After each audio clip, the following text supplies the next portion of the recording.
तो पिछले पार्ट में हमने देखा था कि बू फेंग के साथ मिस्टर चाओ अपने स्टूडेंट बनने वाली सेरेमनी को कंप्लीट करते हैं। इस सेरेमनी के बाद तो बू फेंग ऑफिशियली मिस्टर चाओ का सीनियर ब्रदर बन गया था। तो मिस्टर ही शुआंग शुआंग से कहते हैं कि वो आज से बू फेंग को उसका अंकल बुलाए। जिस बात से शुआंग शुआंग बिल्कुल भी खुश नहीं थी, वहीं बू फेंग को बड़ा मजा आ रहा था। इसके बाद तो बू फेंग को छोड़ के आने की जिम्मेदारी मिस्टर ही शुआंग शुआंग के ऊपर छोड़ देते हैं। शुआंग शुआंग जब बू फेंग को अपनी कार से छोड़ने जा रही थी तो बू फेंग एक मार्केट में एक शॉप में घुसकर अपने लिए कुछ सामान खरीदने लगता है। उतनी ही देर पर शुआंग शुआंग के ऊपर गुंडे अटैक कर देते हैं। वो गुंडे तो उसे अबला नारी समझ रहे थे, पर वो तो क्रिमिनल डिपार्टमेंट की हेड थी, इसलिए वो अपने स्टिक की हेल्प से उन सभी गुंडों को मजा चखाने लगती है। इस एपिसोड की स्टार्टिंग में दिखाते हैं कि शुआंग शुआंग जब उन गुंडों के साथ मार पिटाई कर रही थी तो उनमें से एक गुंडा धीरे धीरे बू फेंग की तरफ डंडा लेकर बढ़ रहा था और फिर मौका पाकर वो उस पे अटैक कर देता है। बू फेंग को पता लग गया था, इसलिए वो हटते हुए उस अटैक को डॉज कर चुका था,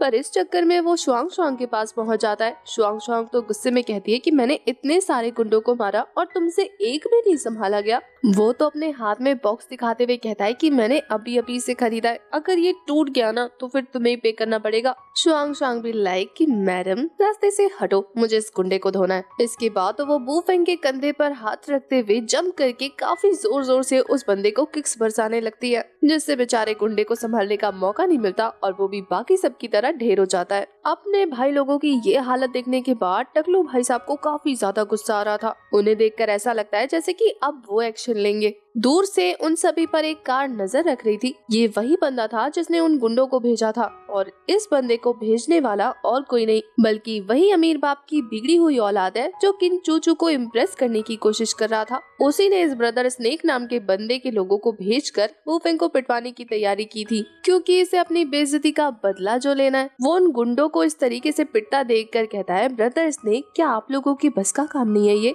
क्या आपके गुंडे इतने कमजोर हैं कि एक लड़की ने सभी को पीट कर ढेर कर दिया? ब्रदर स्नेक तो कहता है कि मिस्टर शियाओ आप रिलैक्स रहिए, इतना पैनिक करने की जरूरत नहीं, ये तो बस छोटे मोटे बच्चे थे। मेरा असली तुरुप का इक्का तो तायतू है और उसने अभी तक कमान हाथ में ली ही नहीं। जब वो फाइट करने आएगा तो अच्छे से अच्छा धुरंधर भी हार जाएगा। वो पिछले 10 सालों से मार्शल आर्ट की प्रैक्टिस कर रहा है और यकीन करो वो इसमें सबसे बेस्ट है और सबसे ज्यादा अच्छा तो उसका वो आयरन हेड है, जिसे अगर किसी ने छूने की कोशिश की तो उसका लोहे जैसा सर उस इंसान के हाथ की हड्डियां भी तोड़ देगा। अब अगर कुछ दिनों में इस लड़के की मौत ना हो जाए ना मेरे तायतू के हाथों से पिटने के बाद, तो फिर आप मुझे कहना। इतनी खतरनाक और बड़ी बड़ी बातें सुनने के बाद तो शाओ को उस पर यकीन हो जाता है। वो तो कह रहा था कि ब्रदर शार्क, इसीलिए तो मैं आपके लिए 1 लाख युआन पहले से ही रेडी करके लेकर आया हूँ। वैसे मैंने इसमें एक्स्ट्रा पैसे ऐड कर दिए। आपके लड़कों ने इतना मार खाया ना, मैं नहीं चाहता कि आप बाद में कहें कि मेरी वजह से उनकी ये हालत हुई है, इसलिए आप उनका अच्छे से इलाज करा लेना। वो शाओ से कहता है कि इस बैग को गाड़ी के पीछे रख दो। फिर वो शुआंग शुआंग को देखते हुए कह रहा था कि ये लड़की बहुत ज्यादा जानी पहचानी लग रही है, आखिर इस लड़की का बैकग्राउंड क्या है? शाओ तो मजे लेते हुए कह रहा था कि ये एक टूटी फूटी गाड़ी में यहाँ तक आई है, इस गरीब लड़की का और इससे ज्यादा क्या बैकग्राउंड होगा कि वो बू फेंग जैसे भिखारी के साथ घूम रही है। तय ताओ अपना डंडा लेकर उनके सामने आते हुए कह रहा था कि मैंने तुम अंटरों पंटरों से कहा था कि थोड़ी सी एक्सरसाइज कर लो, लड़ने की प्रैक्टिस हो जाएगी, पर तुम इस लड़की के हाथों मार खा के मेरे आगे ढेर हो गए हो। पर कोई बात नहीं, इस लड़की को भी पता लग जाएगा कि ये दुनिया में इकलौती पावरफुल नहीं है।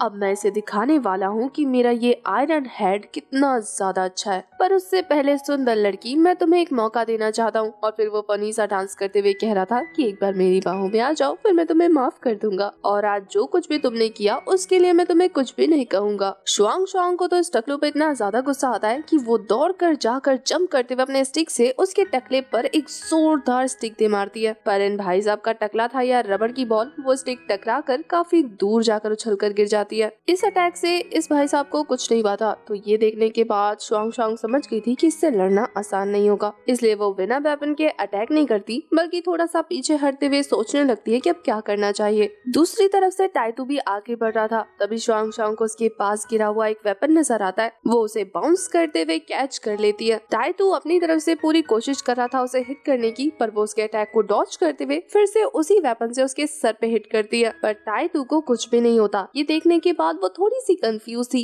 वहीं दूसरी तरफ ताइतू उसके हाथ से वेपन लेकर दूर फेंक देता है और फिर वो अपने सर पर खुद ही मारते हुए बता रहा था कि ये कितना ज्यादा स्ट्रॉन्ग है। ताइतू एक जबरदस्त हिट देने वाला था शॉन्ग शॉन्ग को, पर तभी उसके वेपन को कोई ब्लॉक कर लेता है। ये काम और किसी का नहीं बल्कि वुफेंग का था, जिसने अपने हाथ की हेल्प से उस रॉड को रोक लिया था। ये देखने के बाद तो शॉन्ग शॉन्ग भी हैरान रह जाती है। वहीं वुफेंग ने तो बड़े आराम से उस रॉड को पकड़ के रखा था, पर टकलू भाई साहब की तो पूरी जान लग जाती है उसे छुड़ाने में। वो अपनी सारी ताकत लगा के पुश करने की कोशिश कर रहा था, पर वो रॉड तो जरा सा भी मूव नहीं करती। वुफेंग की ग्रिप इतनी टाइट थी कि उसके हाथ से इस रॉड को छुड़ाना उस टकलू भाई साहब के लिए नामुमकिन होता जा रहा था। दूसरी तरफ वुफेंग उस पाइप को पकड़ने के बाद लेक्चर दे रहा था। वो शुआंग शुआंग से कहता है कि अगर इस तरीके से पकड़ो तो पाइप को हिलाना मुश्किल हो जाता है, और इस तरीके से पाइप बेंड भी नहीं होती और अटैक भी जबरदस्त तरीके से पड़ता है। वो ताइतू से कहता है कि जरा सा पास आकर जोर लगाना, तो मुझे इस पाइप का ब्रांड चेक करना है। ऐसा लग रहा है जैसे कि ये बहुत ज्यादा लो क्वालिटी का हो। वो शुआंग शुआंग से कहता है कि अगर मुझे पता होता कि ये लोग इस फालतू सी चीज से फाइट कर रहे हैं तो मैं कब का तुम्हारी हेल्प करने आ जाता। उसे शांति से बात करता देखकर ताइतू को समझ नहीं आता कि आखिर वो अपनी सारी जोर लगा कर भी इस बच्चे के हाथ से ये वेपन खींचने क्यों नहीं पा रहा। इसके बाद तो वुफेंग शुआंग शुआंग से कहता है कि पीछे हट जाओ वरना चोट लग जाएगी, और फिर वो उस रॉड को छोड़ देता है। ज्यादा जोर लगाने की वजह से वो रॉड वापस से उसी टकलू मास्टर के सर पर जाकर लगती है। अब वो इतना ज्यादा जोर लगा रहे थे कि उनका ये लोहे वाला सर अब दुखने लगा था। वो वुफेंग पे गुस्सा करते हुए कहता है कि लड़के, आखिर तेरी हिम्मत कैसे हुई मेरे सामने आकर मुझसे लड़ने की? अगर तेरी यही ख्वाहिश है तो फिर मैं तुझे दिखाता हूँ कि मैं कितना ज्यादा पावरफुल हूँ। ये बोलने के बाद वो तेजी से दौड़ते हुए वुफेंग की तरफ बढ़ रहा था। उसे वुफेंग की तरफ आता देखकर शुआंग शुआंग कहती है कि संभालो, इस आदमी का सर नहीं बल्कि लोहा है, बहुत स्ट्रॉन्ग है इसका सर। वहीं ताइतू तो अपने सर से ही वुफेंग को हिट करने वाला था, पर वुफेंग एक पंच बनाकर उसके इस अटैक को ब्लॉक कर लेता है।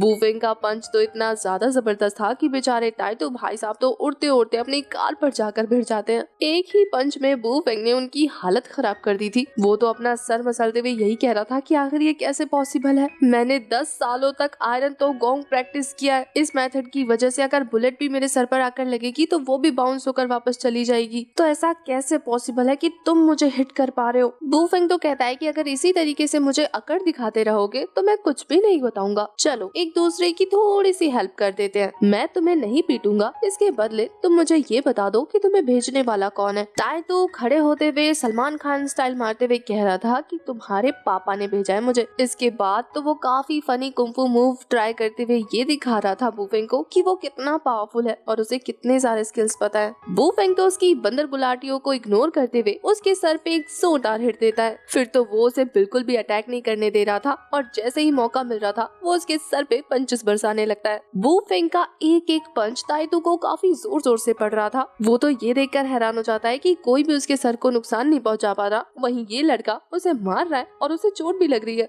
ये चेक करने के लिए कि कहीं वो सपना तो नहीं देख रहा, वो वुफेंग के पास खुद से जाता है पिटने के लिए, और वुफेंग उसकी ये ख्वाहिश भी पूरी करते हुए उसके सर पे जोर जोर से मुक्के बरसा रहा था। अब तक ताइतू के लिए पानी सर से ऊपर चला गया था और अब वो काफी ज्यादा सीरियस होकर फाइट करने लगता है। पर अफसोस वुफेंग के सामने फाइट करते हुए उसकी सीरियसनेस बिल्कुल काम नहीं आती। वुफेंग तो उसके पंच को अपने हाथ से ब्लॉक करते हुए उसके सर पे फ्लिप दे रहा था। वुफेंग ने तो हल्के हल्के फिंगर फ्लिप से ही उसकी हालत खराब कर दी थी। एक लास्ट फ्लिप के बाद तो वुफेंग उसे काफी दूर फेंक देता है। अब तक तो ताइतू का सर दुखने लगा था। वो जोर जोर से चिल्लाता है कि बस करो, मेरा सर बहुत जोर से फट रहा है। वुफेंग कहता है कि मैंने तो कहा था कि अगर तुम मुझे नाम बता दोगे तो मैं तुम्हें नहीं पीटूंगा, पर तुम्हें तो मेरी बात पर यकीन ही नहीं हो रहा था। अब यकीन हुआ या थोड़ा और यकीन दिलाऊं? ये बोलने के बाद वो उसे जोरदार किक देता है। ताइतू की इतनी बुरी हालत देखने के बाद तो ब्रदर शार्क कंफ्यूज और श्याओ काफी ज्यादा शौक लग रहा था। वो तो कह रहा था कि ब्रदर शार्क, आपने तो कहा था कि ये लड़का अच्छा है पर ये भी किसी काम का नहीं है। जल्द से जल्द किसी और को बुलाइए जो इससे ज्यादा पावरफुल हो। ब्रदर शार्क तो श्याओ पर ही गुस्सा करने लगते हैं कि तूने हमसे झूठ बोला। तूने कहा कि ये बंदा एक ऑर्डिनरी पर्सन है जिसको फाइट का कुछ भी नहीं पता। तूने हमें उल्लू बनाया। मैंने अपने लोगों को भेजा और इस लड़के ने कैसे उन्हें धूल चटा दी। जैसे ये बंदा लड़ रहा है देख के लग रहा है कि ये कोई पावरफुल मास्टर है। मुझे तो पहले से ही पता था कि कुछ गड़बड़ है, वरना तुम इतने सारे पैसे हमें इस लड़के को मारने के क्यों दोगे? मेरी ही गलती थी जो मैंने तेरी बातों में आकर अपने सबसे अच्छे बंदे को भेजा और वो भी पिट गया। ब्रदर शाओ को इतना गुस्सा करता देखकर शाओ कहता है कि आप इतना ज्यादा हाइपर क्यों हो रहे हैं? गुस्सा थूक दीजिए। मैंने अच्छे से चेक किया था, ये लड़का बहुत ज्यादा गरीब है, इसका कोई बैकग्राउंड नहीं है, पर फिर भी इसे इतनी अच्छी फाइटिंग आती है, समझ नहीं आ रहा कहाँ से सीख क्या है। वैसे आप चिंता मत करिए, मैं कोई ना कोई रास्ता निकालता हूँ। इसके बाद तो वो पुलिस को कॉल करने लगता है। ब्रदर शार्क उसे रोकते हुए कह रहे थे कि क्या कर रहे हो, अगर तुम पुलिस को बुलाओगे तो सबसे पहले हम अंदर जाएंगे।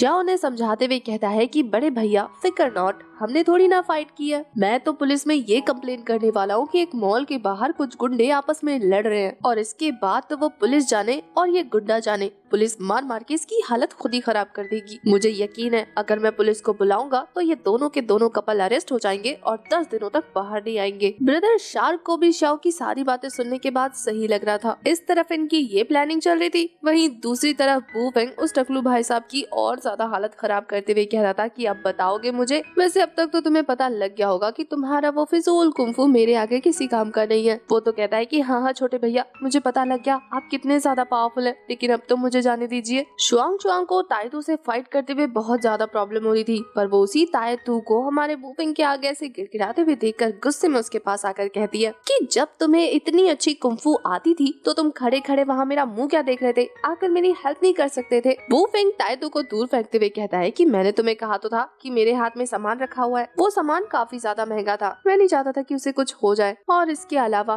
तुमने तो मुझे कहा था कि अपना मुंह बंद करके साइड आ जाओ वरना चोट लग जाएगी। वो तो ताइतू को लात मारते हुए कह रही थी कि मुझे कितना ज्यादा गुस्सा आ रहा है, मेरा तो दिल कर रहा है कि मैं जान से मार दूं इसे। ताइतू कहता है कि अगर आपको गुस्सा आ रहा है तो आप उसे मारिए ना, मुझे क्यों लात मार रही है। ये सुनने के बाद तो वो और ज्यादा गुस्सा होते हुए उसे थप्पड़ मारते हुए कहती है कि तुम इतनी ज्यादा बकवास कर रहे हो ना, इसलिए मुझे और ज्यादा गुस्सा आ रहा है। अब तक तो शुआंग ने भी उस पर अपना अच्छा खासा हाथ साफ कर लिया था, अब खुद को ऐसे बच्चों जैसा पिटता देखकर वो कहता है कि ग्रैंडमा प्लीज मुझे जाने दो, मैं गलत हूँ, मैं आइंदा से आप लोगों के आगे कभी नहीं आऊंगा। उनकी बातों के बीच में वहाँ पर क्रिमिनल पुलिस की 3 गाड़ियां आकर रुकती हैं, जिसमें से इंचार्ज बाहर आकर जोर जोर से चिल्लाते हुए कह रहा था कि कौन है जो यहाँ पर मॉल के आगे फाइट करने की हिम्मत कर रहा है, जल्द से जल्द इन्हें उठाकर पुलिस स्टेशन ले चलो। इस पुलिस इंचार्ज ने सारे के सारे गुंडों को उठवा लिया था। शुआंग उस इंचार्ज को देखने के बाद कहती है कि मिस्टर वांग तो अपने कैप्टन ही को वहाँ देखने के बाद कह रहे थे कि आप यहाँ क्या कर रही है मैडम। शुआंग कहती है कि उसे उठाकर ले जाओ, ये इस ग्रुप का लीडर है, इन लोगों ने पहले मुझ पर वेपन से अटैक किया, मेरी कार पे तोड़फोड़ मचाई, बाकी का नजारा तो तुम्हारी आंखों के सामने है, लेकिन अभी तक इस बंदे ने ये एक्सेप्ट नहीं किया कि इसे किसने भेजा है। मिस्टर वांग तो उससे कहता है कि मैडम क्या आपने इससे पूछा कि इसे किसने भेजा है। शुआंग तो एक और थप्पड़ मारते हुए कह रही थी कि तभी तो पूछ रही हूँ इससे इतनी देर से, बता ही नहीं रहा। ताइतू कहता है कि ग्रैंडमा प्लीज फिर से मत मारो, मैंने आपसे कहा तो था। इधर बू फेंग को दिखाते हैं जो परेशान होते हुए ये कह रहा था कि अब इतना सब कुछ हो गया, मुझे घर कौन छोड़ेगा। शुआंग उसकी इस बात से चिढ़ते हुए कह रही थी कि इतना सब कुछ हो गया और तुम्हें घर जाने की पड़ी है, मेरा कार बुरी तरीके से खराब हो गया है, अब क्या मैं तुम्हें हेलीकॉप्टर में छोड़ूं, अपने आप चले जाओ। उन दोनों की लड़ाई देखने के बाद बेचारे मिस्टर वांग कंफ्यूज हो रहे थे, उन्हें तो लग रहा था कि बू फेंग शुआंग का बॉयफ्रेंड है। मिस्टर वांग अपने एक जूनियर ऑफिसर फेंग से कह रहे थे कि शुआंग के बॉयफ्रेंड को घर छोड़कर आओ। वो जूनियर ऑफिसर तो ये सुनने के बाद कि ये लड़का मैडम शुआंग का बॉयफ्रेंड है, उसका तो मुंह खुला का खुला रह जाता है। वहीं बू फेंग कह रहा था कि मिस्टर वांग मैं इनका बॉयफ्रेंड नहीं हूँ, मैं तो असल में इनका अंकल हूँ। अब अंकल वाली बात सुनने के बाद तो शुआंग का पारा हाई हो जाता है, वो कहती है कि बकवास बंद करो। मिस्टर वांग तो अपनी कंफ्यूजन की वजह से जोर जोर से हंसने लगते हैं कि माफ कीजिएगा, आप लोगों को गलत समझ लिया। वो तो अपनी बात को घुमाते हुए कह रहा था कि फेंग अच्छे से ड्राइव करके जाना और इन्हें अच्छे से छोड़ देना। मिस्टर वांग के ऐसा कहने के बाद वो सभी वहाँ से निकलने की तैयारी करने लगते हैं, जहाँ शुआंग चिढ़ते हुए कह रही थी कि अब जल्दी से अपना वो महंगा वाला सामान लेकर आओ, हमें लेट हो रहा है। उन सभी के वहाँ से जाने के बाद मिस्टर वांग ताइतू की क्लास लगाने लगते हैं। वो उसे पीटते हुए कह रहे थे कि अब सच सच बताओ, तुम्हें यहाँ भेजने वाला कौन है, किसके कहने पर यहाँ पर आयो, किसके लिए काम करते हो तुम। ताइतू बिना किसी हेजिटेशन के फिंगर पॉइंट करते हुए कह रहा था कि आपकी गाड़ी के पीछे वाली ब्लैक कलर की गाड़ी मेरे बॉस की है।